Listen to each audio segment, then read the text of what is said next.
Les élus et les commerçants des grandes villes reçus par le ministre de l'économie Bruno Le Maire aujourd'hui.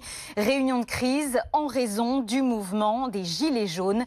Une catastrophe pour ceux qui ont des magasins, des restaurants. Beaucoup baissent le rideau le samedi pour éviter dégradation et pillage. Résultat, plus de 70 000 salariés sont aujourd'hui en activité partielle malgré les dispositifs de soutien mis en place par le gouvernement.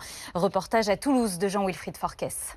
Avec un chiffre d'affaires en baisse de 35%, Dominique Lestan a dû prendre une décision très importante avec son comptable. J'ai deux boutiques, une en centre-ville et une dans la périphérie de Toulouse.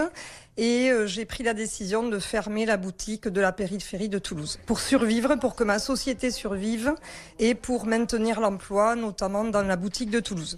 Alors les CDD dans un premier temps qui étaient sur la boutique de Blagnac ne vont pas être reconduits. Et elle espère que la situation va s'améliorer pour ne pas se séparer de ses deux employés en CDI. À Toulouse, 290 salariés ont été ou sont au chômage partiel.